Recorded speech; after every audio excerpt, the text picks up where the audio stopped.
air in the great hall was thick with the scent of power, a heady mix of roasted boar, pine from the hearth fires, and the sharp metallic tang of the pack's collective dominance.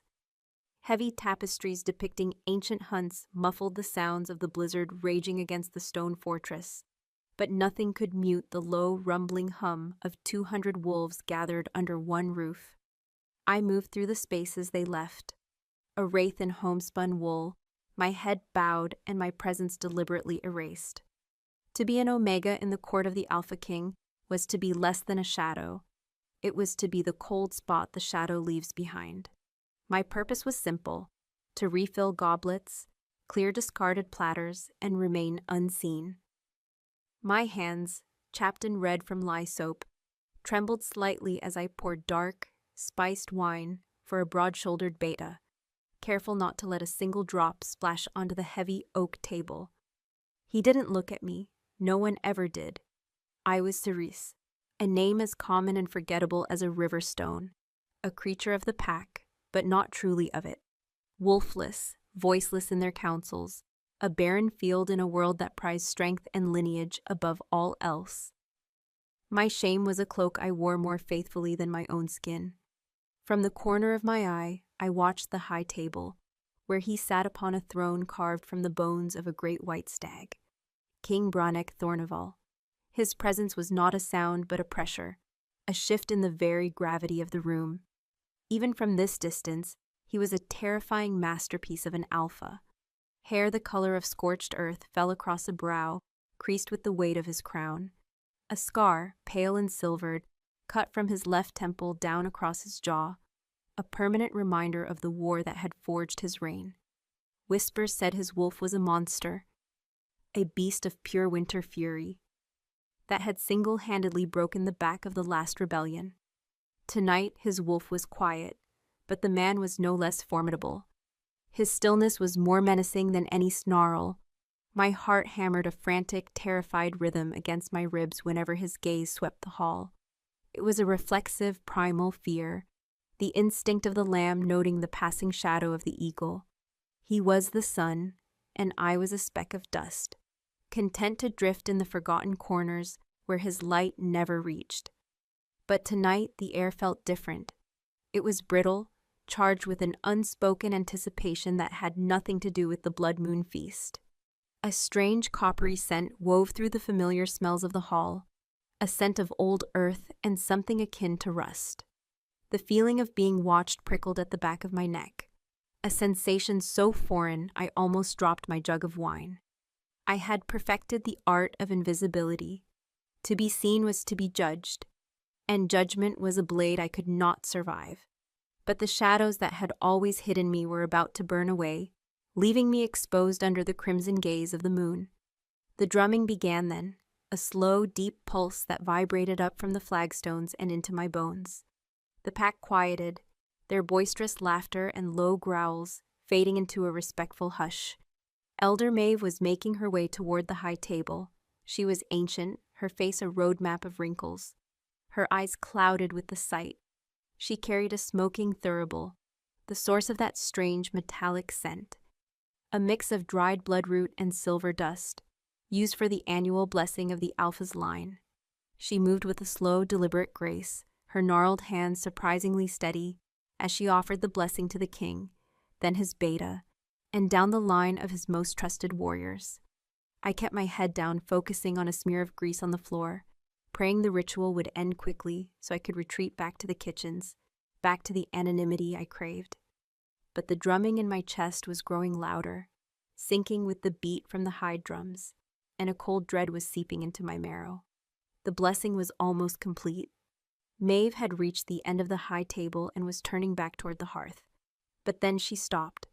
The thrum of the drums faltered as she stood unnervingly still, her head cocked as if listening to a sound no one else could hear. Her milky eyes scanned the lower tables, passing over warriors and their mates, her gaze a slow-moving searchlight. My blood went cold. "Don't see me, don't see me, don't see me." It was a silent, desperate prayer. But the sight did not care for prayers. Her gaze found me. It snagged on me, a physical force that pinned me to the spot. The silence in the hall became absolute, a ringing void where 200 heartbeats seemed to have stopped at once. Maeve began to walk toward me, her steps shuffling but certain.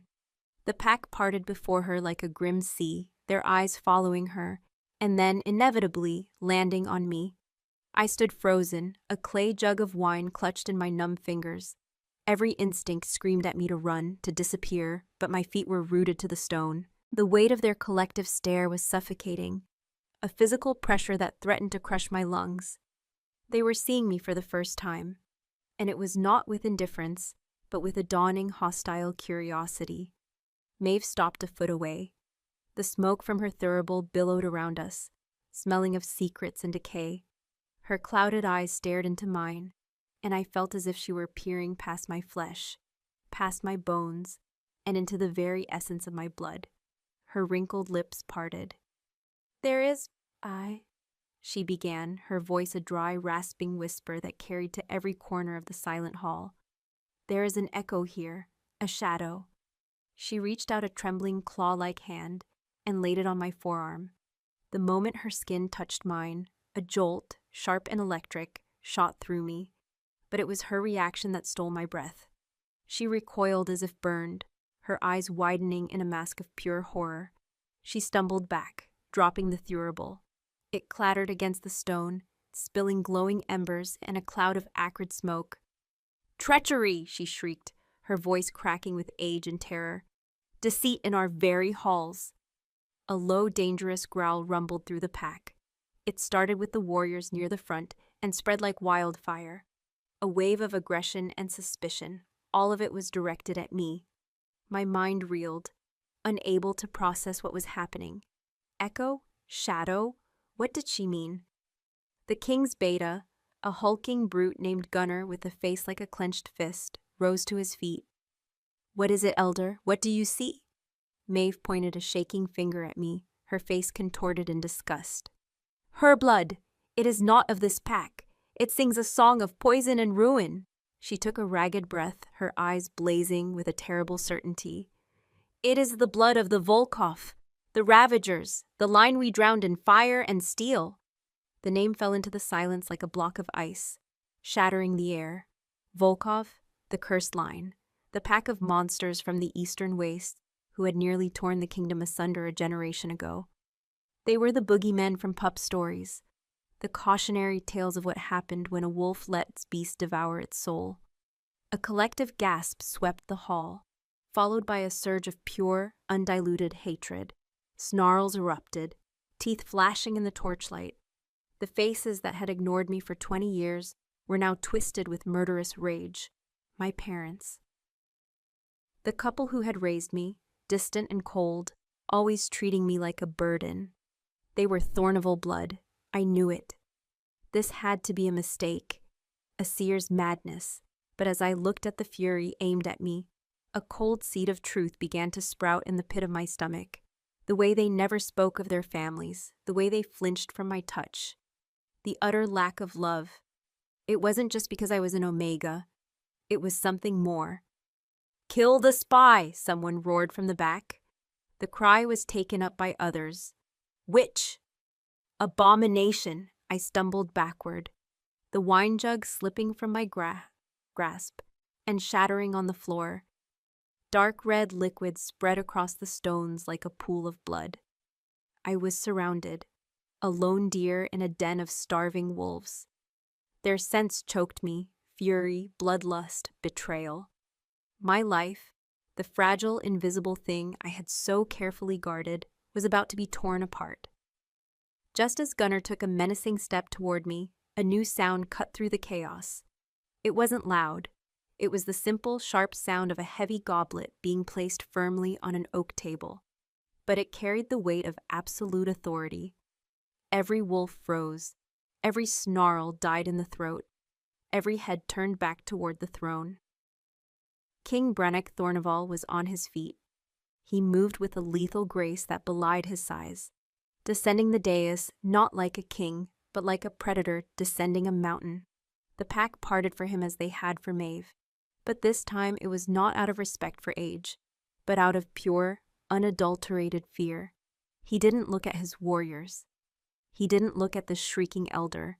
His eyes, the color of a storm-darkened sea, were locked on me. He stopped before me, so close I had to crane my neck to see his face. He blotted out the light of the torches, casting me in his immense shadow. The scent of him was overwhelming, winter frost, cold iron, and a deep, earthy musk that spoke of ancient forests and raw power. It should have terrified me, but underneath it all, there was something else, something that called to a part of me I didn't know existed. It was a scent of safety, of belonging that made no sense at all. His gaze raked over me, intense and analytical. He was seeing me, truly seeing me, for the first time. He saw the terror in my eyes, the trembling of my limbs, the frayed edges of my tunic. His eyes narrowed, lingering on the curve of my throat where my pulse hammered wildly. I could feel his wolf assessing me, judging me, its ancient instincts weighing the truth of the seer's words against something else, something it sensed in me. "Is it true?" His voice was a low growl, a rumble of thunder that vibrated deep in my chest. It wasn't a question for me, but a demand to the universe itself. I couldn't speak. My throat was closed tight with fear. I could only shake my head, a pathetic, jerky motion. Gunnar stepped forward, his hand on the hilt of his blade. "My king, the elder has spoken. The bitch is a viper we have harbored in our nest. Give the order. I will spill her tainted blood myself." The king didn't even glance at him. He held his hand up, a gesture that commanded absolute silence. Then he did the last thing I ever expected. He reached for me, his calloused fingers, impossibly large, wrapped around my upper arm. I flinched, expecting pain, expecting to be thrown to the ground. But the moment his skin touched mine, a shock wave of energy, white-hot and blinding, arced between us. It was not like the jolt from the elder. This was a cataclysm. The world tilted on its axis, the sounds of the hall fading to a dull roar in my ears.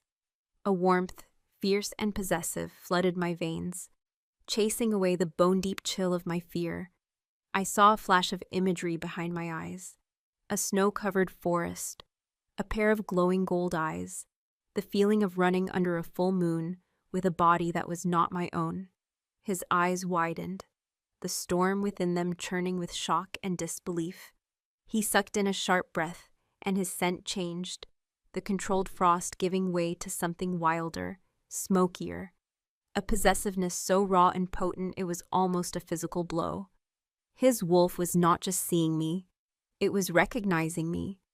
And in his eyes, I saw not just the fury of a king betrayed, but the dawning horror of an alpha finding his mate in the one person he was sworn to destroy. He dropped his hand as if my skin had burned him, but the phantom heat of his touch remained, branding me. He took a half step back, his jaw clenched so tightly a muscle jumped along his scar. The entire pack watched, their aggression now tainted with confusion at their alpha's bizarre reaction. "She is a curse, Brennick," Gunnar insisted, his voice tight with urgency. "You must end this now, before her poison spreads." The king's gaze snapped to his beta, and the sheer force of his glare made the larger wolf physically recoil.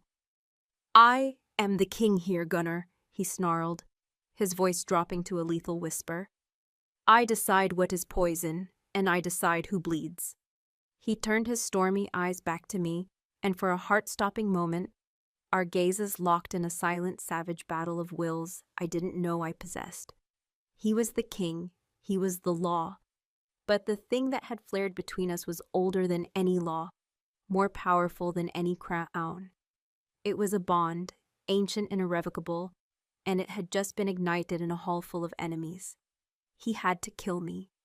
His duty, his people, his own history demanded it. To let a Volkov live was treason. To shelter one was madness. But his wolf, the beast that lived behind his storm-gray eyes, was now screaming a different truth. With a final agonizing effort, he tore his gaze from mine and addressed his stunned court. His voice rang with an iron authority that permitted no argument. "Seize her," he commanded, the words sounding like they were ripped from his throat. "Take her to the dungeons." He paused, and a flicker of something unreadable crossed his face before he added the words that would seal both our fates. No one is to touch her. No one is to speak to her. She is mine to deal with. Rough hands seized my arms, hauling me from my stupor.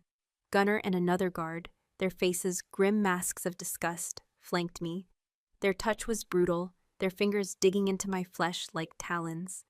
The pack parted before us, a sea of snarling faces and hate-filled eyes. I saw Ilara, a weaver I had sometimes shared scraps of bread with, spit on the floor where I had stood. The betrayal was a physical blow, as sharp and cold as the steel of a blade. I was no longer Ceres, the quiet Omega. I was a disease, a pestilence to be purged. My entire life, every small kindness I had shown, every moment of shared work, had been erased by a single word: Volkov. They dragged me from the warmth of the great hall, down a winding set of stone stairs into the guts of the fortress. The air grew colder with every step, heavy with the scent of damp earth, mildew, and something else, the faint lingering smell of old fear. The torchlight threw our shadows long and distorted against the slick, weeping walls. My thin wool tunic was no match for the subterranean chill that sank its teeth into my bones. This was it, the place where the king's justice was meted out in darkness and forgotten screams. The guard threw open a heavy, iron-banded door, the sound of its protest echoing down the narrow corridor. Gunner shoved me inside with such force that I stumbled, my knees cracking hard against the unforgiving stone floor. I cried out, a small, choked sound that was swallowed by the oppressive silence. The door slammed shut with a deafening clang of finality. The bolt slid home, a sound like a casket being sealed. Plunged into near-total darkness, I scrambled backward until my shoulders hit the cold, damp wall. A sliver of pale light from a high, narrow slit in the wall, too high to reach, too narrow to see anything but a sliver of storm-clouded sky, did little to pierce the gloom. My eyes slowly adjusted, revealing the stark reality of my new home. A stone slab for a bed, a bucket in the corner. The air was thick with the despair of everyone who had been here before me. This was a place people came to die. My body trembled uncontrollably, a storm of terror and shock racking my frame. I wrapped my arms around myself, trying to hold my fracturing world together. Volkov. The name echoed in the hollow space of my mind. It felt alien, a label for a monster. Not for me. I thought of the couple who raised me, Theron and Lyra, their coldness, their distance. It all clicked into place with horrifying clarity. They hadn't been my parents. They had been my jailers, hiding me in plain sight, raising me as a nobody to conceal the truth of my blood. Was it a kindness, or was it the ultimate cruelty to let me live a lie, only to have it unravel in the most public and brutal way imaginable? A single hot tear traced a path through the grime on my cheek. I had spent my life as a ghost, and now I was going to die as a monster.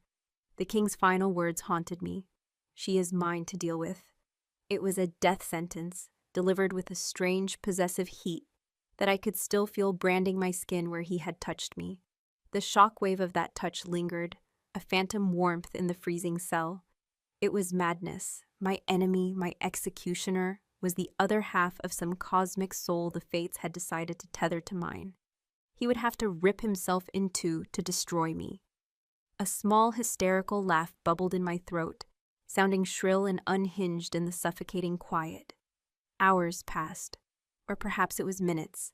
Time had no meaning in the dark. My shivering eventually subsided into a numb ache. Hunger gnawed at my stomach, a dull pain that was a welcome distraction from the terror. I had resigned myself to a slow, cold end when I heard the scrape of the bolt. I flinched, pressing myself harder against the wall as the door groaned open. It was not Gunner. It was an older woman, Lena, the head of the castle's servants. Her face was stern, but her eyes held a flicker of something I couldn't decipher. Pity, perhaps, or just morbid curiosity. She held a torch in one hand and a bundle of cloth in the other. Behind her stood two guards, their expressions unreadable stone. "On your feet," Lena commanded, her voice devoid of warmth. Fear, sharp and immediate, lanced through me. Was this it? Was I being taken to the executioner's block? I forced my numb limbs to obey, rising unsteadily. My knees screamed in protest. "The king has decreed a change in your accommodations," she said, her tone clipped and formal. She thrust the bundle at me. "Change into these, now." I fumbled with the cloth. It was a simple, clean tunic of dark gray wool, much thicker and warmer than my own. There were soft leather slippers as well. The simple luxury of it was so unexpected, so jarring, that I could only stare at it dumbly. Why would they give me clean clothes if they were just going to kill me? Lena gestured impatiently. "Turn around, the guards will not look." I did as I was told, my back to the open door, my fingers clumsy with cold and fear as I stripped off my soiled tunic and pulled on the new one. The clean wool was soft against my skin, a small, absurd comfort in the face of my impending doom. "Come," Lena said once I was done. The guards fell in behind me as she led me out of the dungeons, up the stairs, past the great hall, and up another, more private staircase I had never been permitted to use. We walked down a long, quiet corridor lined with portraits of grim-faced Thornival ancestors, their painted eyes seeming to follow me with silent accusation. We stopped before a heavy oak door at the very end of the hall, in what I knew was the North Tower. Lena produced a large iron key and unlocked the door. "In here." I stepped over the threshold and stopped, my breath catching in my throat. This was no dungeon cell. A fire crackled merrily in a stone hearth, casting a warm, dancing light across the room. A large bed with a thick, fur-piled mattress dominated one wall. A small table and a chair stood near the window, which was not a slit but a proper arched window, fitted with thick, leaded glass that rattled softly in the wind. On the table sat a tray with a steaming bowl of stew, a hunk of bread, and a pitcher of water. It was a cage, but it was a gilded one. The sheer senselessness of it made my head spin. First the dungeons, now this, it was a calculated form of psychological torment. Show the prisoner the gallows, then give them a feast. I turned to Lena, my eyes wide with confusion. "Why?" I whispered, the first word I had spoken since the great hall. Her expression softened for a fraction of a second. "The king's orders are not to be questioned. You will remain here. You will not try to leave. Food will be brought twice a day. The door will be locked from the outside." She paused, then added, almost as an afterthought, "There is a bathing chamber through that door, with soap." Then she was gone, and the heavy bolt slammed home once more. The sound was just as final here as it had been in the dungeon, perhaps even more so. In the darkness I could pretend. Here, surrounded by comfort, I could not escape the truth. I was a prized prisoner, a special project. And that was infinitely more terrifying than being a common traitor. I devoured the stew like a wild animal, the hot, savory liquid a balm to my empty stomach. I drank the water, then moved to the window. The bars were elegantly wrought iron, shaped like curling vines, but they were bars nonetheless. I looked out at the courtyard, now blanketed in a thick layer of fresh snow. The blizzard had passed, leaving behind a world of pristine, silent white, under a sky full of cold, distant stars. It was beautiful, and it was a world I was no longer a part of. What was his game? What did Brannock Thornival want from me? Information? I had none. A confession? Of what? My very existence? He could have killed me in the great hall with a single word. He could have let his pack tear me to shreds. Instead, he had protected me with a possessive command and locked me in a tower. The contradiction was tearing at my sanity. The fire, the food, and the exhaustion began to take their toll.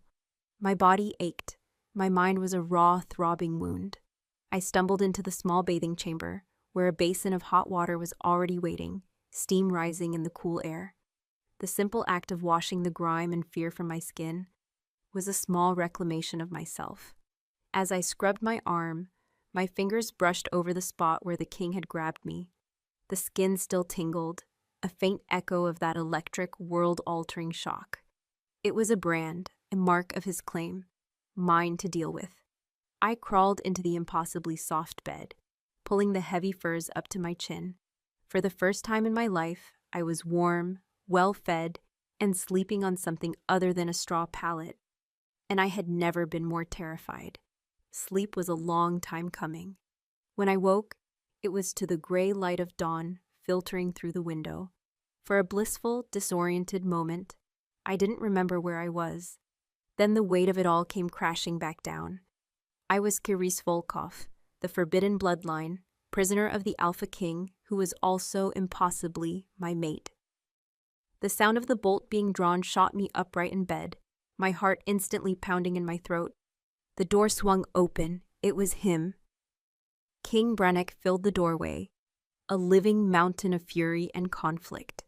He wore no crown, just simple black leather breeches and a dark tunic that stretched across the formidable expanse of his chest.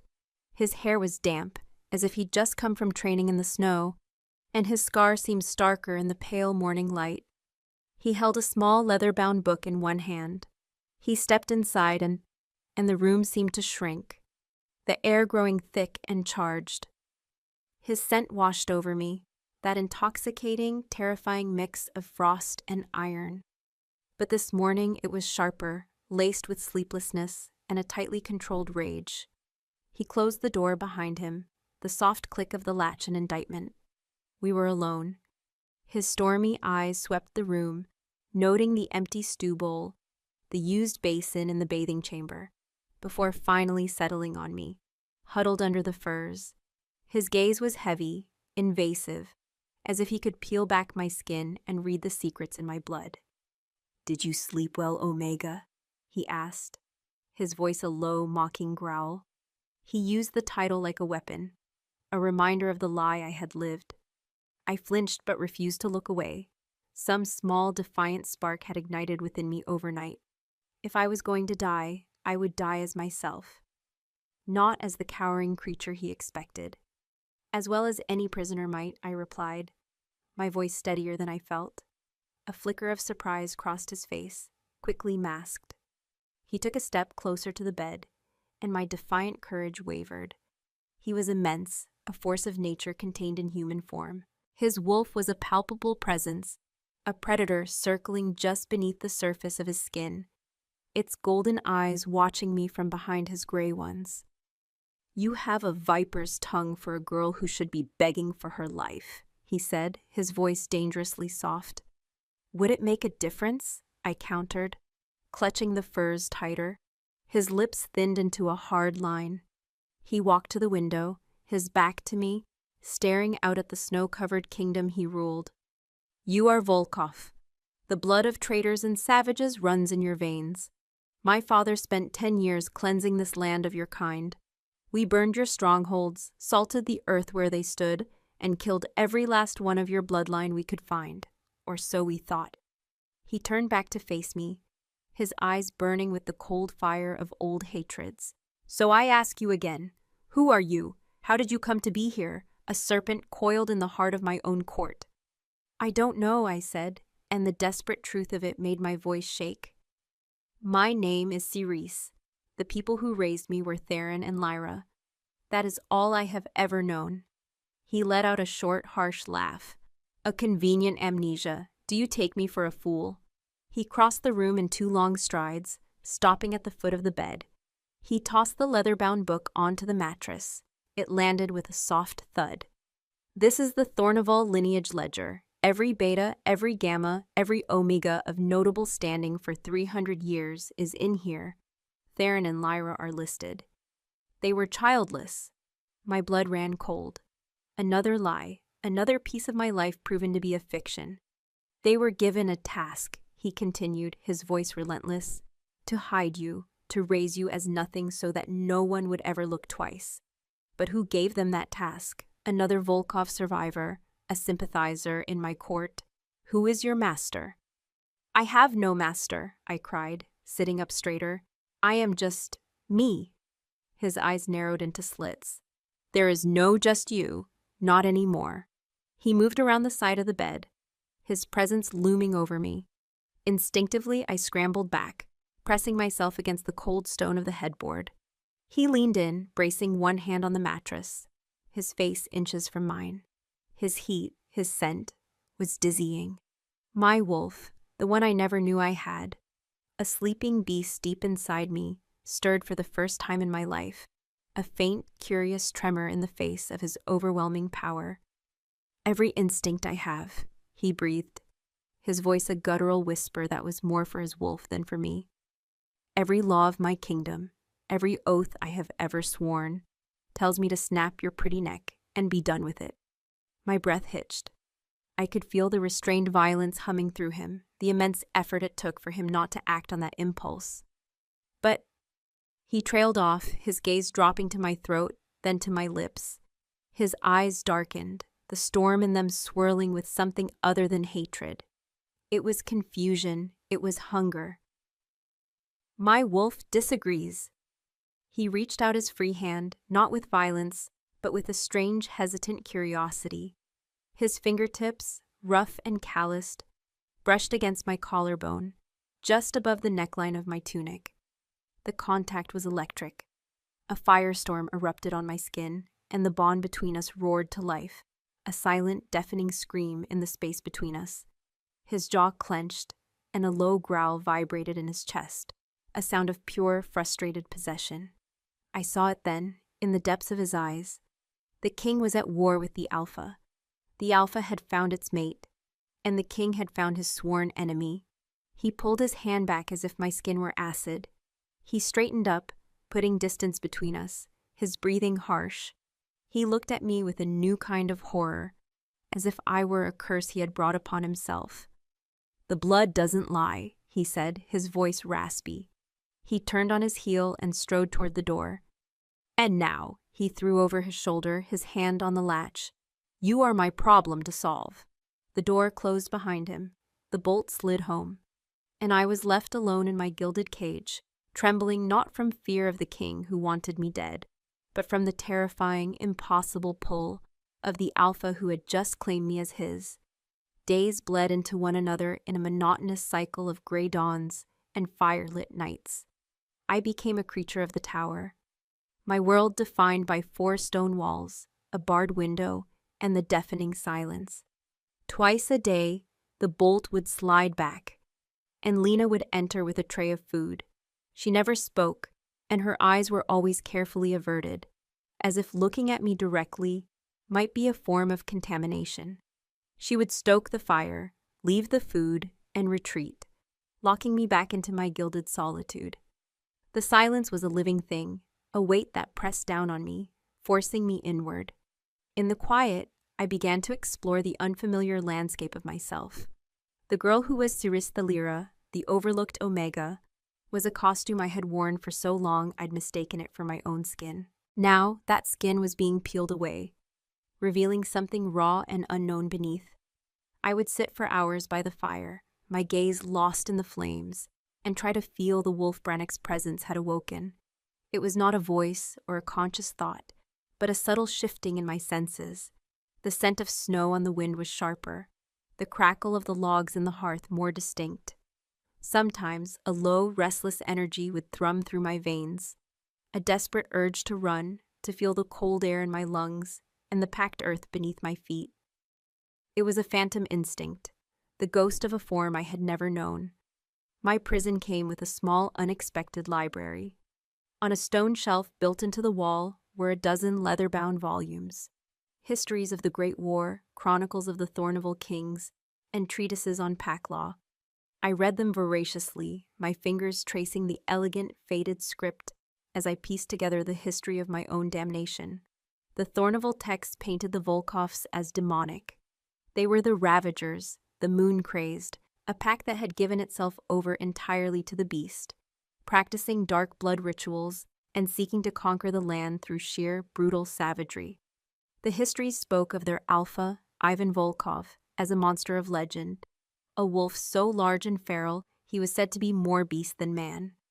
They described his slaughter at the Battle of the Frozen River, the final stand where King Theron, Brannoc's father, had supposedly wiped their bloodline from the face of the earth. I read the words, and a part of me recoiled in horror. This was my blood, this legacy of madness and destruction. But another, deeper part of me, the nascent wolf, felt a flicker of defiance. History is written by the victors. What was the truth the Thorneville scribes had burned along with the Volkov strongholds? There were no answers in these books, only the polished, self-serving narrative of my enemies. One evening, with the blizzard once again screaming at the tower walls, Lena brought my meal.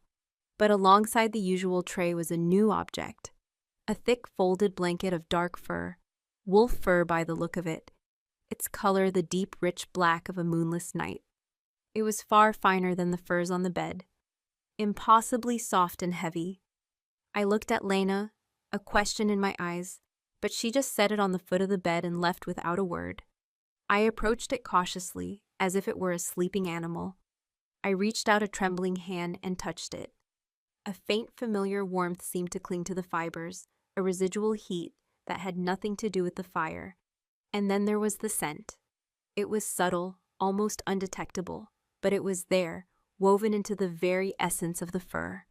Frost, iron, and the deep, wild musk of the Alpha King. My breath hitched. This was his. A blanket from his own chambers, his own bed. The intimacy of the gesture was a physical blow. It wasn't a kindness from the king. It was a possessive mark from the Alpha. It was a message. You are mine. You are under my protection. You will find comfort only in what I provide. Anger, hot and sharp, flared in my chest. I snatched the blanket, my first instinct to throw it into the fire, to watch his scent and his claim turn to ash. But as my fingers sank into the plush fur, the wolf inside me stirred, whining with a strange, contradictory yearning. It recognized the scent of its alpha, its mate. It craved the security and warmth the blanket offered. My human mind was repulsed by the gesture, but my primal self was soothed by it. The war inside me raged. To accept the blanket was to accept his claim, to surrender a piece of myself to the man who held my life in his hands. To reject it was to freeze, to deny the very instinct that was just beginning to wake within me. With a choked sob of frustration, I threw the blanket onto the chair by the fire, turning my back on it. But I could not escape its scent, which slowly, insidiously, began to fill the small room. Several more days passed. I did not touch the blanket, though my eyes were often drawn to the pool of darkness it made on the chair. My defiance was a small, cold comfort. I had just finished my morning meal when I heard the bolt slide open at an unscheduled time. My heart leaped into my throat. It wasn't Lena. Elder Maeve stood in the doorway, her small, stooped frame wrapped in dark, heavy robes. The two guards who accompanied her remained in the hall, their faces impassive. Maeve stepped inside, and the door was closed but not bolted, leaving her alone with me. The air in the room instantly grew colder, the fire in the hearth seeming to shrink away from her presence. Her scent was dry and herbal, like brittle leaves and bitter roots. "So," she rasped, her milky eyes scanning the room, taking in the comfortable bed, the remnants of my meal, the books on the shelf. Her gaze lingered on the black wolf pelt draped over the chair, and a look of profound disgust twisted her wrinkled features. "The little viper is kept warm in the nest." I stood up, my spine straightening, my hands clenched into fists at my sides. The cowering Omega was gone, burned away in the great hall. "What do you want?" I asked, my voice tight.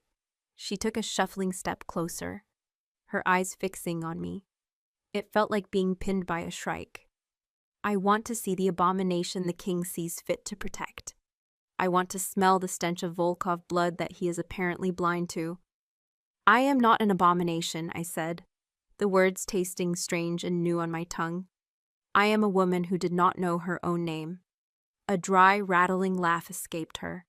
"Oh, you are Volkov through and through. The arrogance is already taking root." She pointed a gnarled finger at me. "Do not think for a moment that his interest will save you. The pack is restless. They whisper of the king's weakness, of the curse he harbors in this tower. They remember the stories. They remember the smell of their own kin's blood spilled by your kind." "I have spilled no one's blood," I shot back, my voice rising. "I have done nothing but serve this pack my entire life." Your very existence is a crime, she hissed, her voice dropping to a venomous whisper. She was closer now, close enough that I could see the faint web of red veins in her clouded eyes. You carry the taint. It is a rot that spreads. Can you not feel it? The beast that slumbers in your veins? The Volkovs did not just command their wolves. They fed them. They indulged their every dark appetite until the man was consumed and only the monster remained. That is your inheritance. Her words struck a terrifying chord. The restlessness I felt, the strange urges, was that the beginning of the taint she spoke of? Was I destined to become a monster? Doubt, cold and slick, tried to worm its way into my heart, but I fought it back. And what is your inheritance, elder? I asked, my voice shaking but defiant. To cling to old hatreds? To see ghosts in a girl who has never known a moment of power in her life? Maeve's face contorted with fury. It seemed my defiance was something she had not anticipated. You think this is about hatred? You foolish child. This is about survival. It is about prophecy. My blood ran cold. Prophecy? There are older magics than pack law, she whispered, her eyes glowing with a feverish light. Truths written in the patterns of the moon and the whispers of the wind. The seers of my mother's generation spoke of it. A warning paid for in blood. She leaned in, her voice barely audible over the crackling fire. They spoke of the last daughter of the Ravagers, a seed of destruction hidden in the snow, waiting for the winter to thaw. My heart hammered against my ribs. Each beat a painful thud, a seed of destruction. Me. The prophecy says that when the cursed blood is found by the winter wolf, she continued, her gaze boring into me, a bond will form, a chain forged in the heart of the storm. It will not be a blessing, girl. It will be an anchor that drags this entire kingdom to the bottom of a sea of blood. Her words painted a horrifying picture. The connection I felt to Brenek, the impossible magnetic pull. It wasn't just a mated bond. It was the fulfillment of a doomsday prophecy. He will be forced to choose, Maeve snarled, her face inches from mine, her breath smelling of decay. He will choose between his crown and his curse, between his kingdom and his mate. And the prophecy is clear.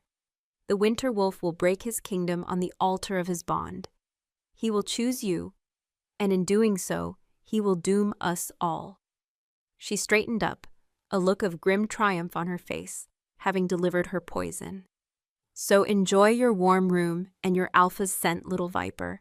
Every comfort he gives you is another nail in the coffin of the Thornival pack.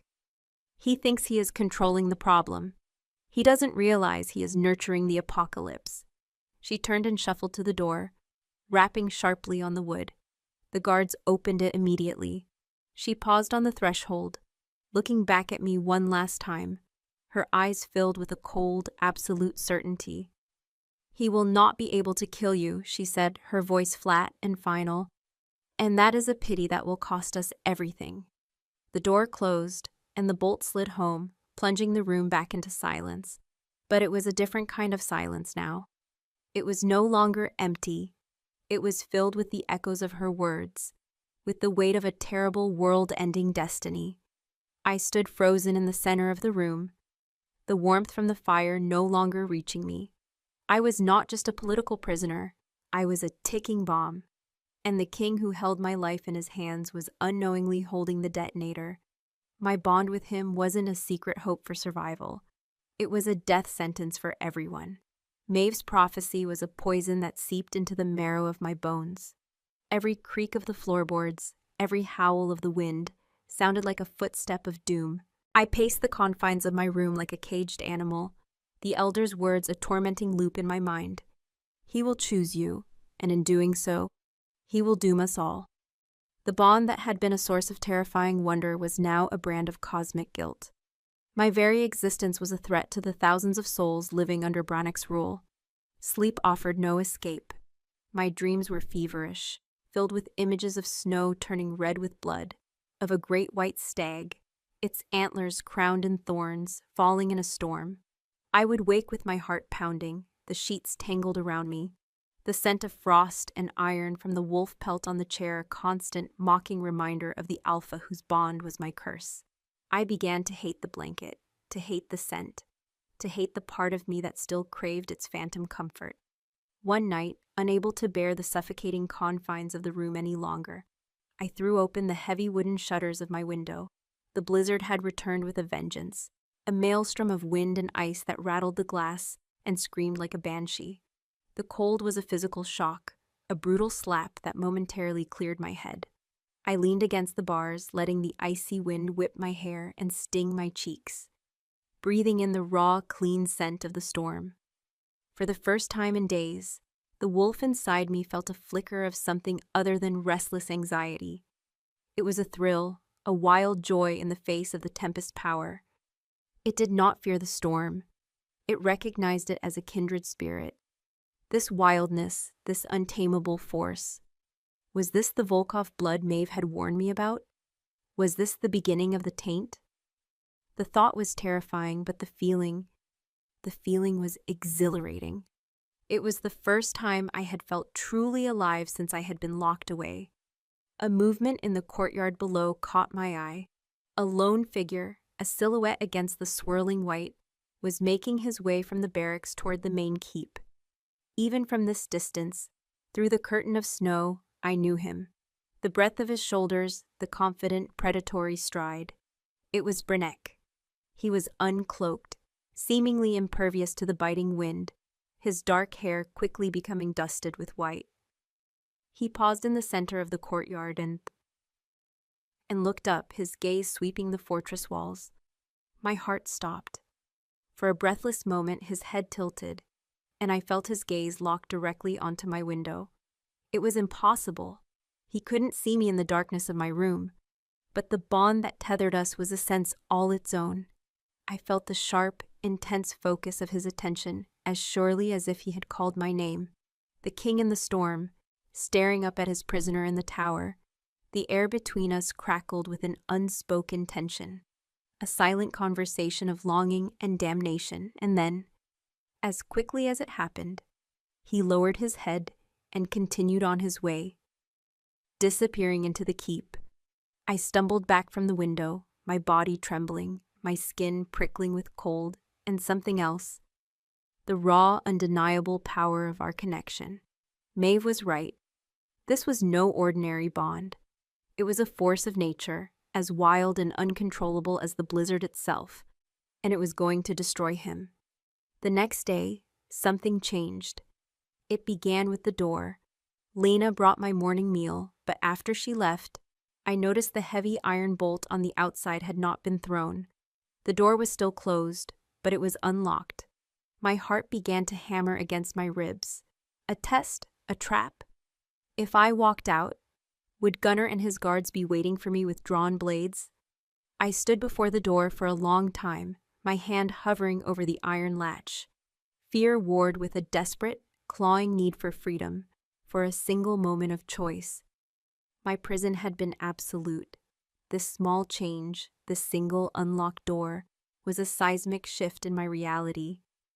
It was an indulgence, a crack in the bars of my cage, and I knew, with a certainty that chilled me to the soul, that it had come from him.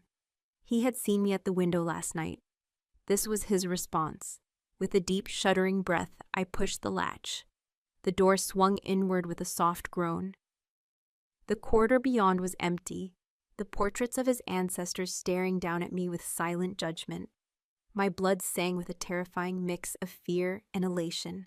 I took one step out of the room, then another, my soft leather slippers making no sound on the cold stone. I was free, but free to go where? My feet seemed to have a mind of their own, leading me not down toward the main hall and the hateful eyes of the pack, but up. There was a small spiral staircase at the end of the corridor I had never noticed before, half hidden in shadow. It led, I presumed, to the battlements of the tower. Driven by an instinct I didn't understand, I began to climb. The stairs were narrow and steep, the air growing colder and thinner with each turn. Finally, I came to a small, heavy door. It was unlocked. I pushed it open and stepped out into the full, breathtaking force of the wind. I was on the roof of the North Tower, the highest point of the fortress. The world spread out below me in a vast, unending panorama of white. Snow-laden pines marched in ranks down the mountainside, their dark green branches groaning under the weight. The wind here was a physical entity, tearing at my clothes, roaring in my ears, trying to scour the very thoughts from my head. It was glorious. I walked to the edge of the battlement, my hands gripping the icy stone crenellations. The sheer, dizzying drop to the courtyard below should have terrified me. Instead, it filled me with a strange sense of peace. For the first time, I felt as if I could breathe. The wolf inside me surged, not with restlessness, but with a profound sense of homecoming. This wildness, this height, this storm, this was its element. A sound behind me made me spin around, my heart lurching with a familiar primal fear. Bronick stood by the doorway to the stairs, watching me. He was cloaked in heavy black furs today, the hood thrown back, his dark hair whipped by the wind. Snowflakes clung to his eyelashes, and his scar was a pale, stark line against his cold, reddened skin. He wasn't looking at me with hatred or suspicion. His expression was one of intense, unreadable concentration, as if he were seeing something he was struggling to understand. "I wondered if you would dare," he said, his deep voice carrying easily over the roar of the wind. "You left the door unlocked," I stated, my own voice thin and reedy in the gale. "I did." He took a step toward me, his movement slow and deliberate, the way one approaches a wild, untrustworthy animal. "I wanted to see what you would do, flee, hide, or something else." "And what do you see?" I asked, holding my ground, though every instinct screamed at me to retreat. His storm-gray eyes raked over me, taking in my wind-tangled hair, my chapped lips, the defiant set of my jaw. "I see a wolf that has never been allowed to run." The words were not an accusation, but a simple, almost mournful statement of fact. The admission hung in the air between us, as stark and cold as the winter landscape. He saw it. He saw the wild thing inside me that I was only just beginning to discover myself. "Maeve came to see me," I said, the words tumbling out before I could stop them. "She told me about a prophecy." His jaw tightened, the only sign that my words had hit their mark. "Maeve is an old woman, steeped in superstition and fear." "She said our bond would destroy your kingdom," I pressed, a desperate need to hear him deny it clawing at me. "She said you would have to choose." He closed the distance between us until he was standing only an arm's length away. His sheer size blotted out the wind, creating a small pocket of stillness around me. His scent, frost, iron, and a hint of the pine forest, was overwhelming, a heady intoxicant that made my senses spin. "Do you believe in prophecies, Ceres?" he asked, his voice a low, intimate rumble. It was the first time he had used my name. It sounded like both a caress and a curse on his lips. "I believe in what I see," I whispered, my gaze locked on his. "I see a king at war with himself." A muscle worked in his jaw. "Every king is at war with himself. It is the nature of the crown." He looked away from me, out at the vast snow-covered expanse of his domain. "This land, it is in my blood. Every tree, every mountain, every wolf, my father bled for it. I have bled for it. I have sworn an oath to protect it, even from myself." He turned his intense gaze back to me. "And then there is you, a ghost, a curse, the last ember of a fire I thought we had extinguished forever." He reached out, his gloved hand stopping just short of my face. I could feel the heat of him across the small space. "And my wolf, my own soul, tells me you are none of those things. It tells me you are the other half of my own heart." The raw, agonizing honesty in his voice shattered my defenses. This was not the cold, calculating king from the tower room. This was the man, the alpha, torn between his duty and his deepest, most primal instinct. "Maeve is right about one thing," he said, his voice dropping to a harsh whisper. "A choice must be made." His eyes held mine, and in their stormy depths, I saw not just the conflict, but the unbearable temptation. The indulgence he was showing me, the unlocked door, this moment on the battlements. It was not just for me. It was for him. He was testing the limits of his own control, seeing how close he could get to the flame before he was burned. "If I am a curse," I said, my voice barely audible, "then let me go. Cast me out. Let me run until the world forgets my name." A humorless, almost pained smile touched his lips. "And where would you go, little wolf? To the eastern wastes, where your only kin are the bones of your ancestors. You would not survive a week." He shook his head, a look of grim finality settling on his face. "No, I will not let you die in the wilderness." His gaze became possessive, feral. "And I will not let you go. You are here, you are mine, and we will face this curse together, or we will burn in it." Before I could process his words, before I could react, he closed the last bit of distance between us. His hand came up, not to my face, but to the back of my neck, his fingers tangling in my hair. His touch was firm, possessive, sending a jolt of pure fire through my entire body. He pulled my head back, exposing the vulnerable line of my throat. I gasped, my eyes wide with shock and a terrifying, traitorous flare of anticipation. He lowered his head, his lips hovering just above the sensitive skin of my pulse point. I could feel his warm breath, see the storm swirling in his eyes. His wolf was there, right at the surface, its golden gaze burning into me.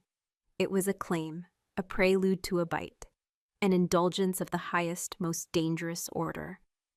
"This," he growled, his lips brushing against my skin, sending a tremor of pure, unadulterated sensation through me, "is my choice." His lips were a brand of fire against my skin. His growl a vibration that resonated straight through my bones and into the awakening wolf within me. My breath caught, my body frozen between terror and a shocking primal surrender. The world narrowed to the single point of contact, to the overwhelming scent of him, the possessive heat of his hand tangled in my hair. This was not the gentle touch of a lover. It was the savage claim of a predator, an alpha marking his territory. And my traitorous body, the Volkov blood he so despised, arched into it, craving the bite that would seal our doom. But the bite never came. With a shuddering breath that was almost a snarl of self-loathing, he pulled back.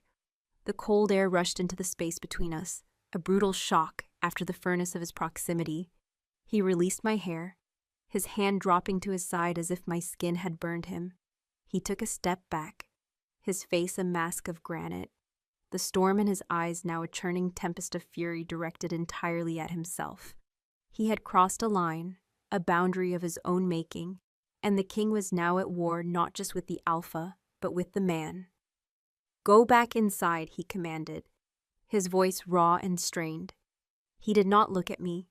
He stared out at the horizon, his jaw clenched so tightly I thought it might crack. Before I could move, a third presence made itself known. Gunnar stood in the doorway to the stairs, his massive frame blocking the exit. His face was a thundercloud of disbelief and rage. He had seen his king, the unyielding alpha of the Thornival pack, claiming the Volkov witch on the highest tower of their ancestral home. His scent, a mix of stale sweat and hot fury, drifted toward us on the wind. "My king," Gunnar said, his voice a low, dangerous rumble. He took a step onto the roof, his eyes flicking from Bronik's rigid back to my face, his expression one of pure venom. "What is the meaning of this? You bring the serpent out of its cage to, what, parley with it?" Bronik turned his head slowly, and the look he gave his beta was so cold, so filled with lethal authority, that even the wind seemed to quiet. "You forget your place, Gunnar."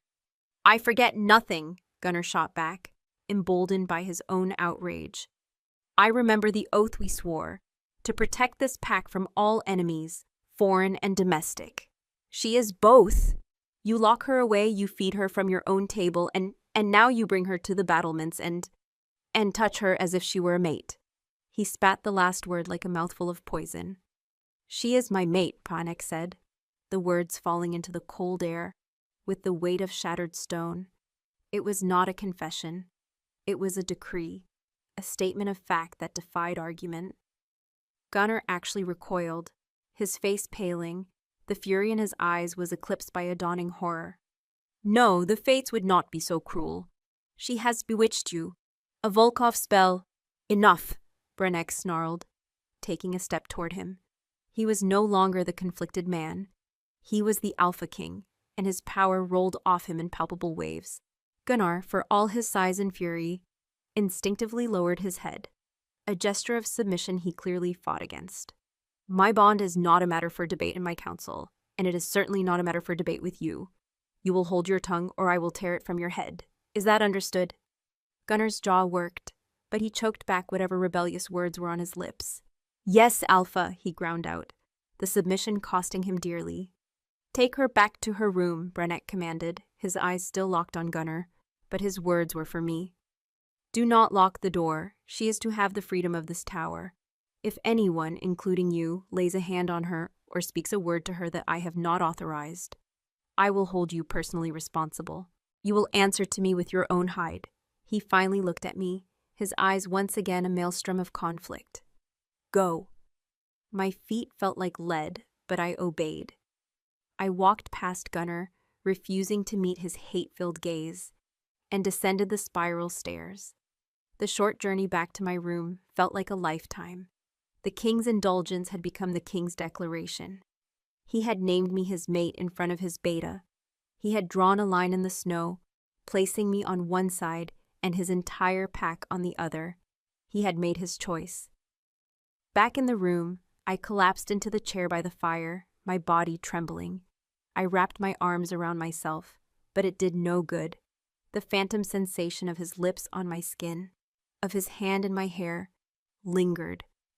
The memory was both terrifying and intoxicating. He had claimed me, not with a mark, but with words that were just as binding and far more dangerous.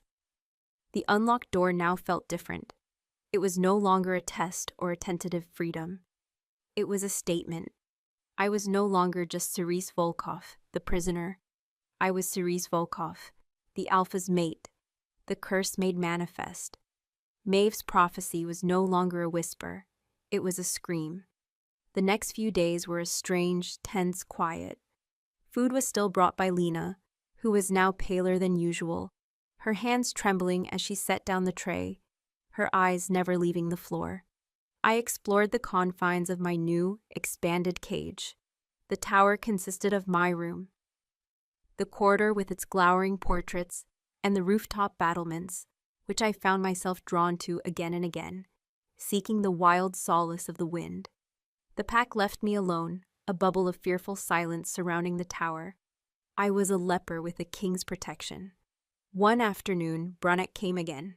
He did not bring his anger or his internal war. He brought an armful of books, their leather bindings worn with age. He set them on the small table without a word. I looked at the titles.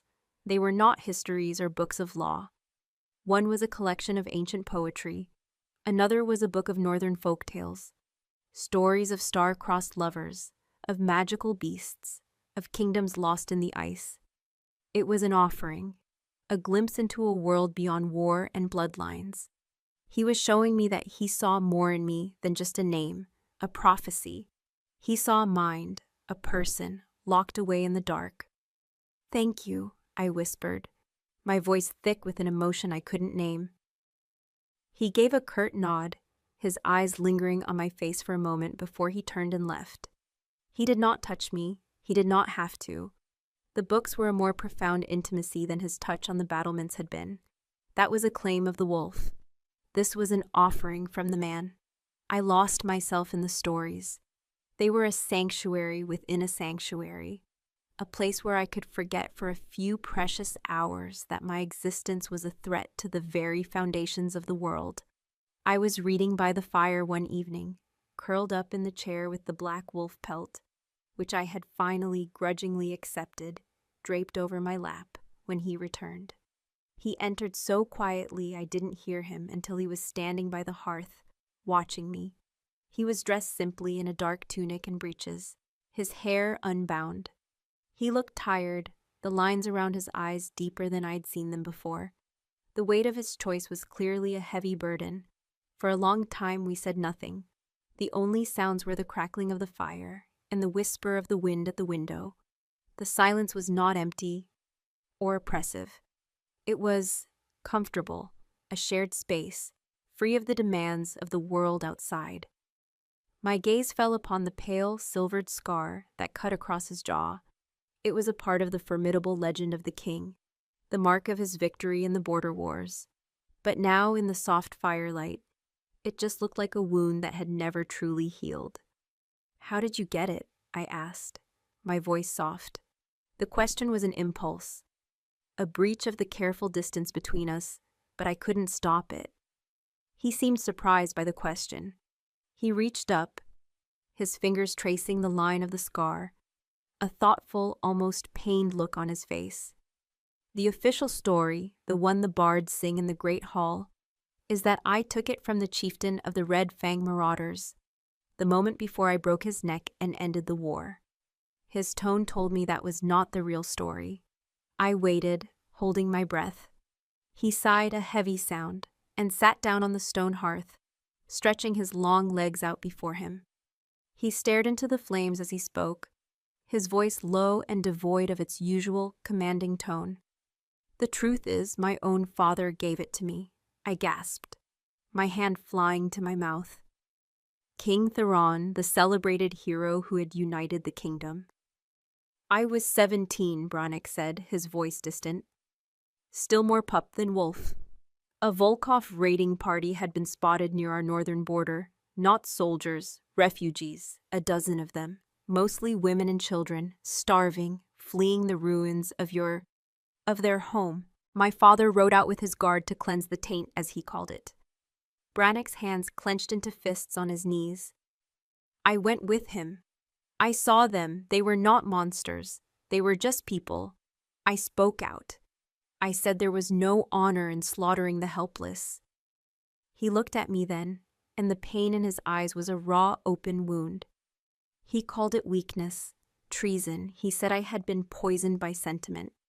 He drew his blade to teach me a lesson, to carve the weakness out of me, to remind me that a king's only loyalty is to his own blood and his own law. He touched the scar again.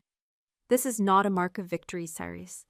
It is a reminder of the price of power, the price of a crown forged in blood and hatred." The story shattered the myth of the monster king, revealing the burdened man beneath. The scar was not a symbol of his strength, but of his first rebellion against the cruelty he was being groomed to inherit. He was not his father. My heart ached for him, for the boy who had been wounded for showing mercy. Without thinking, I slipped off the chair and knelt on the floor in front of him. He watched me, his expression wary, his body tense. Slowly, I reached out my hand. He flinched, a barely perceptible motion, but he did not pull away. My fingers, trembling slightly, ghosted over his jaw, coming to rest on the scar. It was a ridge of smooth, cool skin against the rough warmth of his stubble. The contact was electric, but this time it was not a violent shockwave. It was a slow, deep current of understanding, of shared pain. He closed his eyes, his breath hitching. Under my touch, the king, the alpha, the formidable Brannick Thorn of all, seemed to let go of some immense burden he had been carrying. The lines of his face softened, the iron mask of command falling away to reveal a profound, heartbreaking vulnerability. My thumb stroked the length of the scar, a gesture of comfort, of acceptance. I was not just touching a wound. I was touching his history, his secret pain, the part of him that fought against the brutal legacy of his own bloodline. In this small, quiet room, we were not a Thornval and a Volkov. We were not a king and his curse. We were just a man with a scar, and a woman who understood what it meant to be wounded by your own kin. A sharp, piercing blast of a horn from the courtyard below shattered the moment. Brannick's eyes snapped open, instantly alert, the vulnerability gone, replaced by the hard, cold focus of a king. The alarm horn sounded again, a frantic, urgent cry of danger that cut through the night. He was on his feet in an instant, moving toward the window, all the softness gone from him. I scrambled up, my heart pounding with a new, terrifying dread. He looked down into the courtyard, and I saw his body go rigid. A low, feral growl rumbled in his chest. "What is it?" I whispered, rushing to his side. He put an arm out, barring me from the window, shielding me with his body. But I saw in the reflection on the dark glass, torches, dozens of them, moving through the snow surrounding the north tower. And the scent that drifted up even to our high window was unmistakable. It was the scent of a furious, blood-crazed pack. Gunnar had not held his tongue. He had lit a fire, and now the pack had come for the witch in the tower. The sanctuary was gone. The king had returned, and the war was no longer inside him. It was at his door. The roar from the courtyard was a primal, beastly sound, a symphony of rage from 200 throats. It wasn't the disciplined cry of warriors. It was the howl of a mob, hungry for blood, my blood. The flickering torchlight painted monstrous, dancing shadows against the tower walls, turning the pristine snow of the courtyard into a hellscape. They were chanting, a rhythmic, guttural roar that vibrated through the stone floor. "Volkov! Volkov! Purge the taint!" I shrank back from the window, a wave of cold terror washing over me, so potent it made my knees weak. This was the pack Maeve had spoken of, the pack that remembered the smell of their kin's blood. And now they were at my door, their hatred a living, breathing entity. Bronick stood like a statue of granite, his back to me, his entire focus on the scene below. The transformation in him was absolute. The vulnerable man who had allowed me to touch his scar was gone, consumed by the cold, calculating fury of the Alpha King. His scent filled the room, no longer just frost and iron, but something sharper, ozonic, like the air before a lightning strike. His power was a physical pressure, a force that made the very air in the room feel heavy and charged. "They will not have you," he said, his voice a low, chilling growl that was more wolf than man. He turned from the window, and his eyes were no longer the color of a storm. They were the color of glacial ice, hard and unforgiving. "This is Gunnar's doing. He has stoked their fear into a wildfire." "What will you do?" I whispered, my voice trembling. He was one wolf against his entire pack. Even an Alpha King could be torn down by the sheer weight of numbers if the pack turned on him. "I will remind them who their alpha is," he said, the words laced with deadly promise. He strode to the door, his movements economical and lethal. He paused with his hand on the latch, his back to me. "Stay here. Bar the door. Do not open it for anyone but me." He was going down there, alone, to face them. The thought sent a fresh spear of terror through me. "They'll kill you?" I breathed, the words a horrified realization. "To get to me, they'll tear you apart." He turned his head slightly, and his icy gaze met mine. A flicker of something, a grim, possessive satisfaction, warmed the frost in his eyes. "Let them try." Then he was gone, the door closing behind him with a soft, final click. I was alone with the roar of the mob and the pounding of my own heart. I rushed to the door, my fumbling hands finding the heavy iron bar on the inside that I had never noticed before. With a grunt of effort, I lifted it and slid it into the heavy brackets, sealing myself in. It felt like a flimsy shield against the tidal wave of hatred outside. I ran back to the window, my knuckles white as I gripped the iron bars. I could see him now, a lone dark figure emerging from the keep into the torch-lit chaos of the courtyard. The chanting faltered as he appeared, the roar of the mob momentarily subdued by the sheer, audacious presence of their king walking into their midst. Gunnar stood at the forefront of the pack, a massive, blood-mad brute, his face contorted in a zealous fury. Beside him stood Elder Maeve, her small frame a black hole of ancient malice in the flickering light. "Bronick," Gunnar bellowed, his voice carrying over the uneasy murmurs of the pack. "You see now, The pack will not tolerate this curse in our midst. We will not have the blood of the Ravagers sleeping in our fortress. Give us the witch." A chorus of snarls and shouts of agreement rose from the crowd. They were on a knife's edge, their pack loyalty warring with the poison Gunnar and Maeve had fed them. Brannick did not shout. He did not draw a weapon. He simply walked forward until he stood a mere 10 feet from Gunnar, the space between them crackling with tension. He surveyed the crowd, his gaze sweeping over them, cold and dismissive. He was not afraid. He was insulted. "You dare," he said, his voice deceptively calm, yet it cut through the noise like a shard of ice. "You dare to gather like pups yapping in my own courtyard, making demands of your alpha?" "This is not a demand, it is a cleansing," Maeve shrieked, pointing a withered finger at the North Tower. "The prophecy must be broken. The taint must be purged before it takes root in you, in all of us."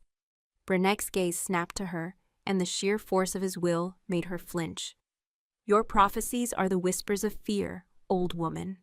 I rule by strength and law, not by shadows and portents." He turned his attention back to his beta. "You have forgotten your oath, Gunnar. You have challenged my authority. You have incited my pack to treason." "It is you who is the traitor," Gunnar roared. Taking a step forward, his chest puffed out, his own alpha ambitions now laid bare for all to see. "You would sacrifice the pack for the sake of a Volkov whore. Your father would be ashamed. He would have slit her throat the moment her blood was known." The insult hit its mark. A low guttural growl ripped from Brannick's chest, a sound so feral and full of promise of violence that several wolves at the front of the mob took an involuntary step back. The air temperature seemed to drop by 10 degrees. "My father is dead," Brannick snarled, his wolf now fully present, its golden light bleeding into his icy irises. "And his hatreds died with him. I am the alpha now. My mate is under my protection. The pack is under my command. Anyone who disputes that will answer to me, here, now." It was a direct challenge, a gambit of the highest stakes. He was forcing a confrontation, turning the mob's unfocused rage into a singular point of conflict. His authority versus Gunnar's. Gunnar let out a triumphant roar. This was what he wanted, a direct challenge. He believed the pack's fear of the Volkov blood was stronger than their loyalty to their king. He threw back his head and let his own wolf surge forward. The air around him shimmered as the change began. His bones cracking and reforming, his skin splitting to reveal coarse, dark fur. In seconds, the man was gone, replaced by a massive, slavering beast of a wolf, its eyes burning with red-hot fury. The pack roared its approval. They wanted a fight. They wanted blood. From my vantage point, I watched in horror as Brannick stood his ground. He did not shift. He remained in his human form, a deliberate, calculated insult to Gunnar's challenge. He was stating, in the clearest possible terms, that he did not even need his wolf to put down this rebellion. Gunnar's wolf form, enraged by the slight, lunged. It was a blur of black fur and flashing teeth, 1,000 pounds of muscle and fury, aimed at tearing out Brannick's throat. I screamed, my voice lost in the wind, my hands pressed against the cold glass. This was it. I was about to watch him die for me. Brannick moved with a speed that was utterly inhuman. He sidestepped the initial lunge, his arm shooting out not to strike, but to grab a fistful of the thick fur at the scruff of Gunnar's neck. He used the beast's own momentum, pivoting and slamming the massive wolf into the hard-packed snow of the courtyard, with a sound like a tree falling. The ground shook with the impact. Gunnar's wolf yelped, a sound of shock and pain, but it scrambled back to its feet, shaking its massive head. It circled Brannick, its lips drawn back in a rictus snarl, saliva dripping from its jaws. The pack watched, their earlier bloodlust now tempered with a shocked silence. They had never seen their king fight like this, with such cold, brutal efficiency in his human form. The wolf lunged again, this time low, aiming to cripple him. Brannick didn't retreat. He met the charge head-on. As the massive jaws snapped shut inches from his leg, he brought his knee up with bone-shattering force, catching the wolf directly under its jaw. There was a sickening crack, and the beast howled in agony, stumbling back, blood now staining its dark fur. Brannek did not give it a moment to recover. He advanced, a relentless predator. "You are my beta, Gunner," he said, his voice a low, terrifying growl that was somehow more menacing than the wolf's own. "You were meant to be my shield, my sword, and you chose to be a rabid dog. You chose to threaten what is mine." With another impossibly fast move, he was on the injured wolf, one hand gripping its throat, the other twisting the arm that was still vaguely human in its lupine form. There was another sharp crack, and the wolf collapsed onto its side, whimpering, its front leg broken and bent at an unnatural angle. Brannek stood over the defeated, writhing form of his beta, his chest heaving, his eyes blazing with golden light. He was untouched, unharmed. The courtyard was utterly silent, save for the panting of the victorious alpha and the pathetic whimpers of the challenger. He looked up from the broken form of Gunner and let his gaze sweep over the stunned faces of his pack. His eyes were pure alpha, radiating a power so immense and absolute that it was a physical force. Wolves lowered their heads. Warriors who had been baying for my blood a moment before now could not meet their king's gaze. He had not just defeated Gunner, he had shattered the foundation of their rebellion with a display of raw, undeniable dominance. "I am Brannek Thornaval," he roared, his voice echoing off the stone walls of the keep. "This is my territory, this is my pack, and the woman in that tower is my mate. Her blood is my blood, her life is my life. Anyone who threatens her threatens me. Anyone who defies me on this will be met with the same fate as this fool at my feet." He kicked Gunner's prone form, a final gesture of contempt. "Only I will not be so merciful as to leave you breathing." He stood there for a long moment, letting the weight of his words, the finality of his decree, sink into every one of them. He had done it. He had faced them down and won. He had not just chosen me. He had bound my fate to his, to the pack's, inextricably and irrevocably. He had declared my cursed blood to be his own. He turned then, his back on the broken challenger and the shamed pack, and began to walk back toward the keep. The wolves parted before him, their heads bowed low in submission, their earlier fury now replaced with a grudging, fearful respect. Only Maeve remained standing tall, her face a mask of thwarted hatred, her eyes, when they flickered up toward my window, promising that this was not over. I stumbled back from the window, my legs finally giving out from under me. I slid down the cold stone wall to the floor, my body shaking with the aftershocks of what I had just witnessed. He hadn't just saved my life. He had rewritten the laws of his kingdom for me. He had taken Maeve's prophecy and, instead of running from it, had embraced it, forcing his entire world to bend to the will of his bond. The king's indulgence had become the Alpha's law, and the price of that law, I feared, was a debt that would be paid in blood. The heavy bar felt like a dead weight in my trembling hands as I lifted it from its brackets. The door swung inward, and he was there, filling the frame, a monolith carved from winter and violence. He brought the scent of the courtyard in with him, the sharp tang of spilled blood, the cold bite of the snow, the electric ozone of his own contained fury.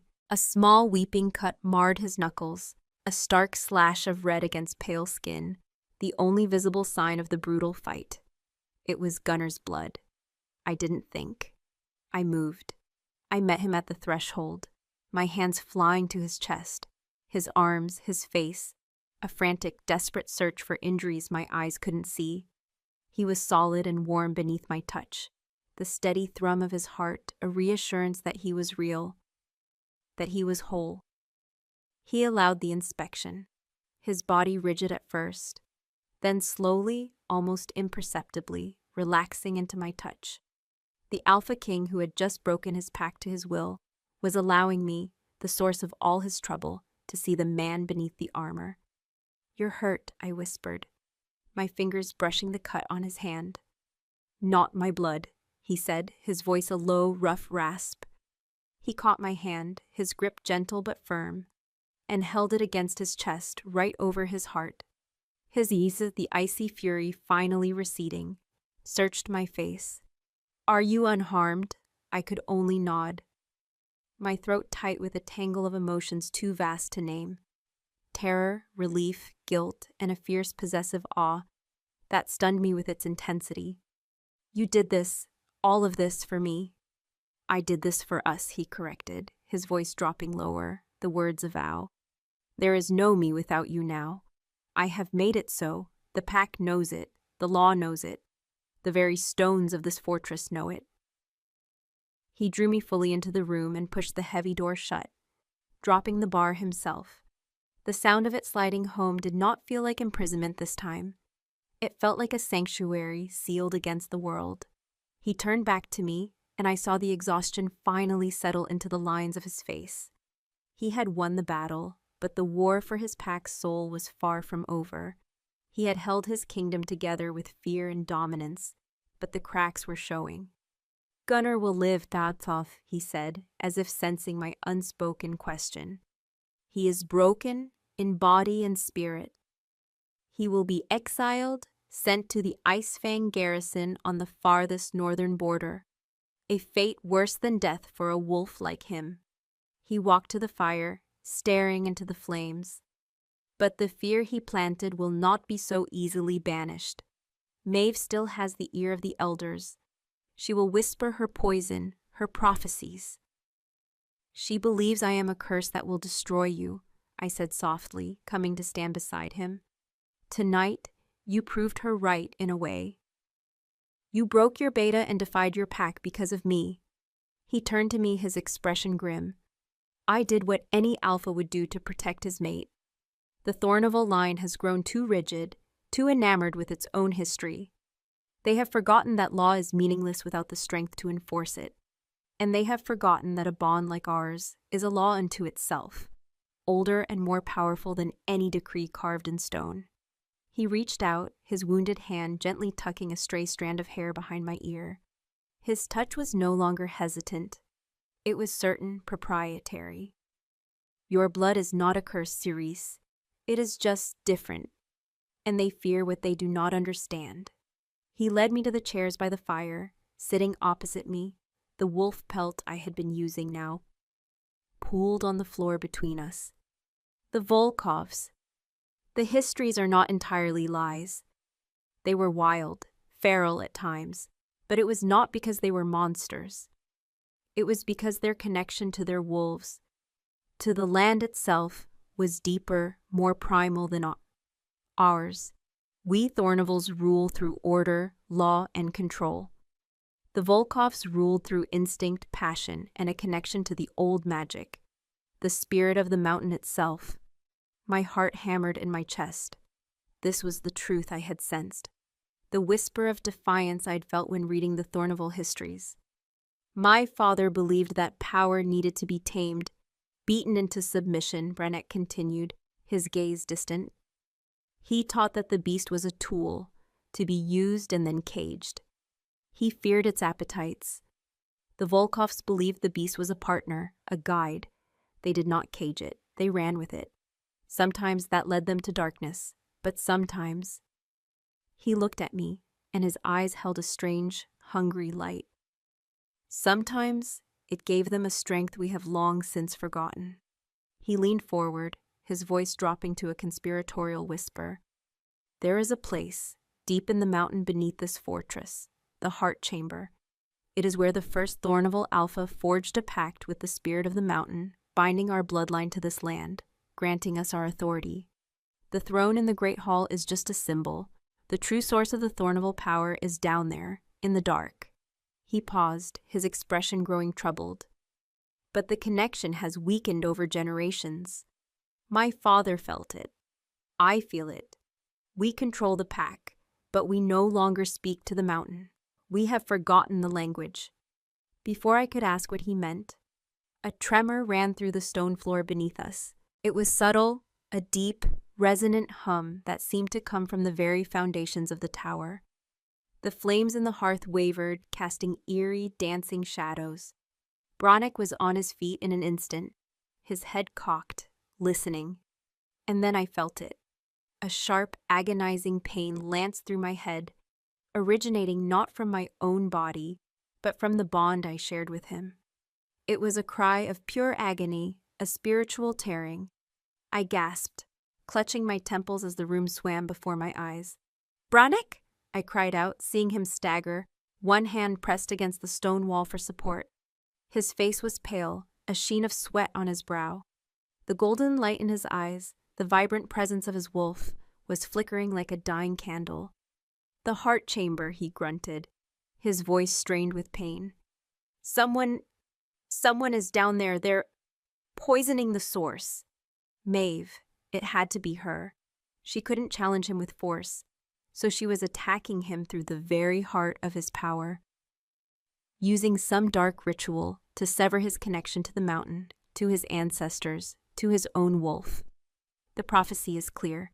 The winter wolf will break his kingdom on the altar of his bond. She wasn't just trying to kill him, she was trying to break him, to unmake him as an alpha. Another wave of pain, sharper this time, rolled through the bond, and Brannick cried out, a raw, guttural sound. He fell to one knee, his body trembling with the effort of fighting an unseen enemy. In that moment, everything became terrifyingly clear. My passivity, my fear, it was a luxury I could no longer afford. Brannick had fought for me. Now I had to fight for him. The Volkov blood, the wild thing inside me that he said spoke the mountain's language, it was not my curse. It was his only hope. "I'm coming with you," I said, my voice ringing with a strength I didn't know I possessed. "No," he gasped, his teeth clenched. "It's too dangerous. She will kill you." "She's already killing you," I shot back, pulling him to his feet. His weight was immense, but a surge of adrenaline gave me strength. "You said it yourself. Your line has forgotten the language. Maybe mine remembers." He looked at me, his eyes clouded with pain, but filled with a dawning, desperate hope. He nodded once, a sharp, jerky motion. Together, we half stumbled, half ran from the room, leaving the sanctuary of the tower behind. The corridors were deserted, the pack either hiding in their dens or gathered with Maeve in the mountain's heart. Brannick led us to a small, unassuming door behind a tapestry in a forgotten hall. The air that billowed out as he opened it was ancient and cold, smelling of deep earth and stone dust. The tunnel beyond was rough-hewn, spiraling down into darkness. Brannick snatched a torch from a wall sconce, and we plunged into the black. The pain from the bond was a constant, sickening thrum. With every step we took downward, I could feel his strength failing, his wolf spirit weakening. He leaned on me more and more, his breathing labored. Meanwhile, something inside me was waking up. The scent of the deep earth, the feel of the ancient stone.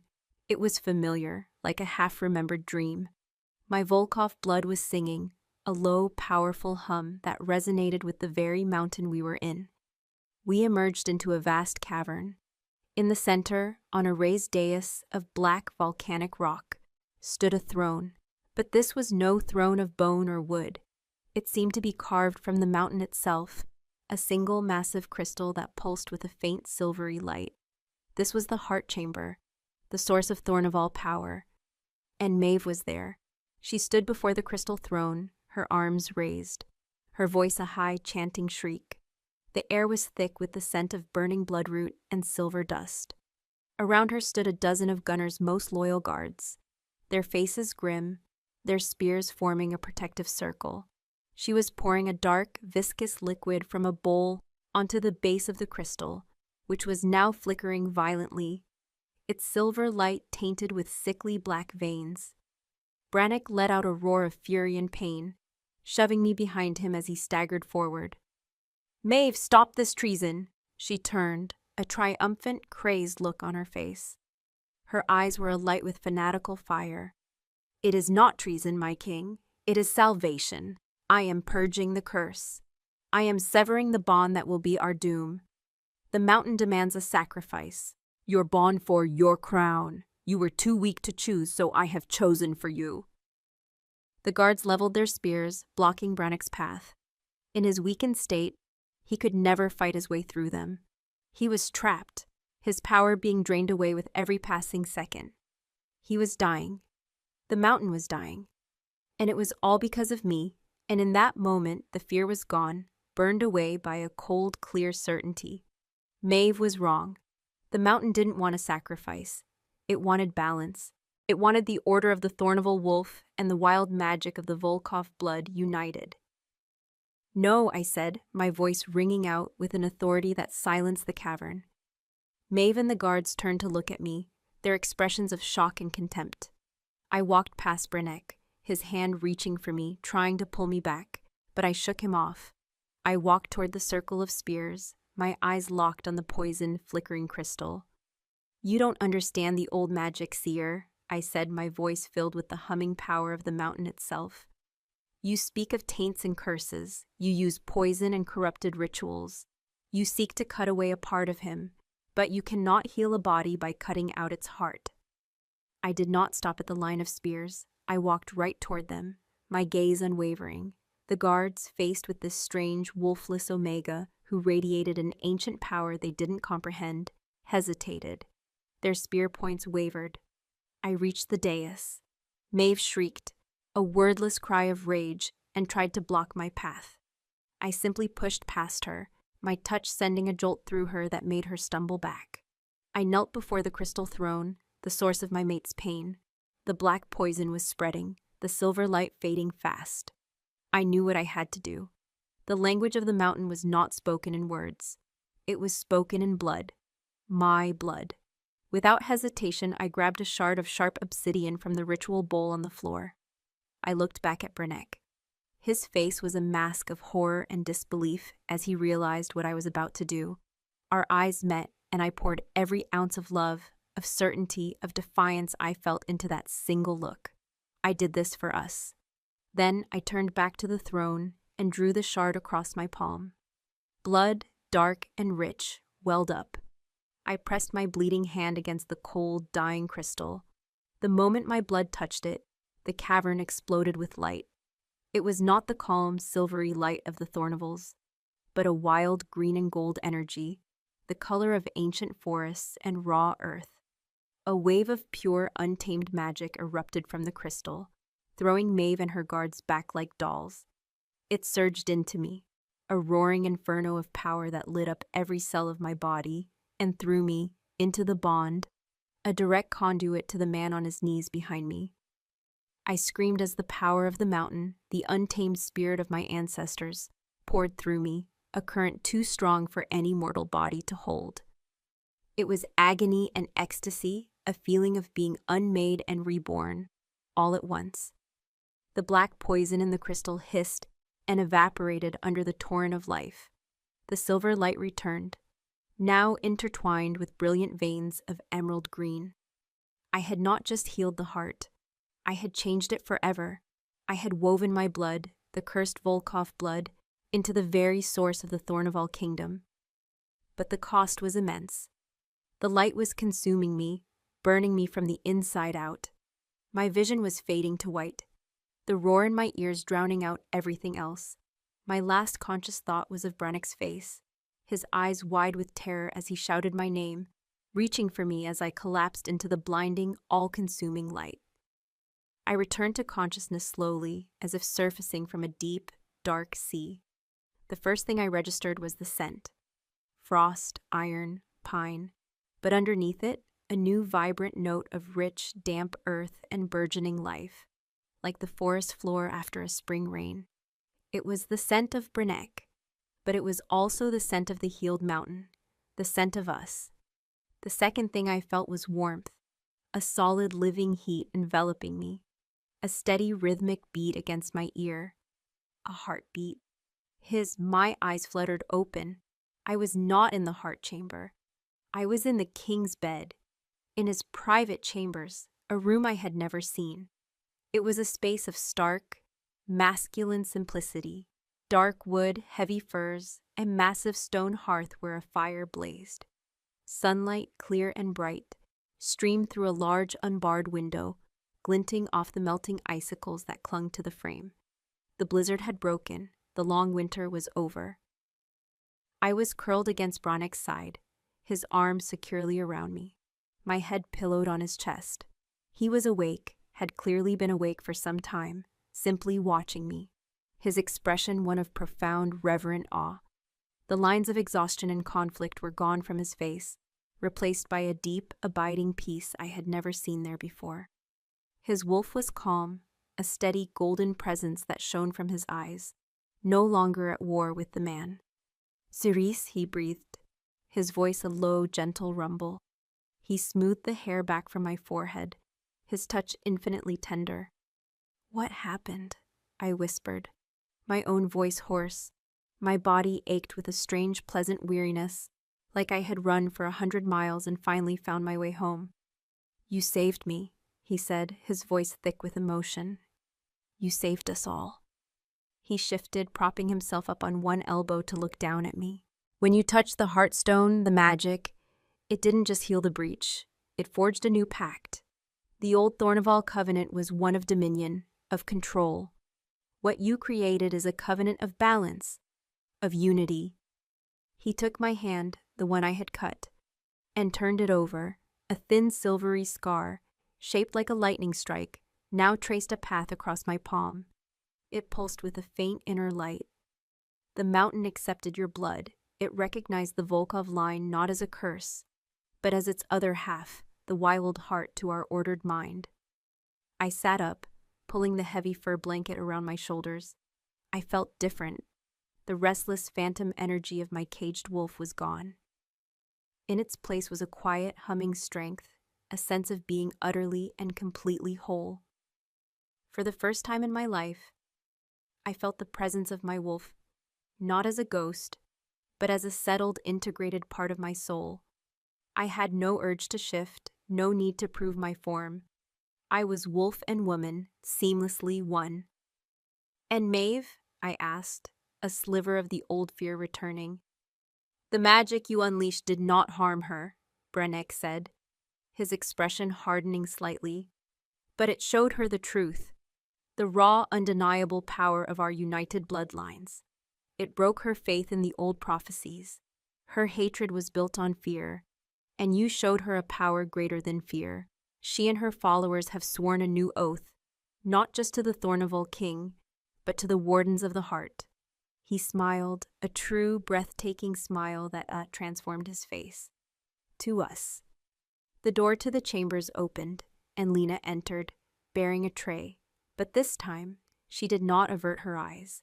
She met my gaze and inclined her head in a gesture of deep, profound respect. "My queen," she said, her voice clear and steady.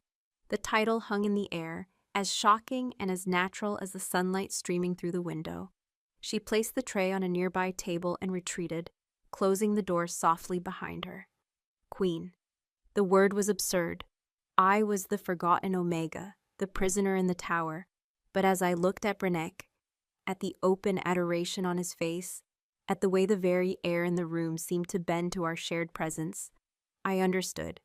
The old titles, the old divisions, Omega, Alpha, Thornival, Volkov, they were meaningless now. We had created something new. Later that day, we walked out into the courtyard. The snow was melting rapidly in the spring sun, revealing the first hints of green shoots in the dark earth. The pack was gathered, not as a mob, but as a quiet, watchful assembly. When we appeared, a ripple of awe went through them. They could feel it, the new balance of power, the calm strength that radiated from their alpha, the wild, life-giving magic that emanated from me. One by one, the warriors, the weavers, the elders, they dropped to one knee, not in fear, as they had before, but in genuine, hard-won loyalty.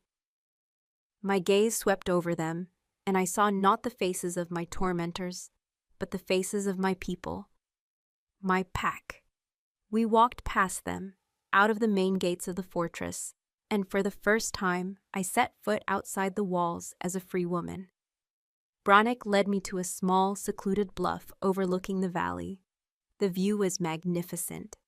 The entire kingdom, a patchwork of dark forests, silver rivers, and sprawling plains, lay spread out before us, bathed in the golden light of the afternoon sun. "This is what you saved," Brenek said, his arm wrapping around my waist, pulling me close to his side. Not just me, all of this. I leaned my head against his shoulder, breathing in the scent of him, the scent of home. The past was a landscape of shadows and shame, but the future was as vast and as promising as the kingdom stretching out before us. The whispers of the old blood had not been a curse, but a song, waiting for the right voice to sing it.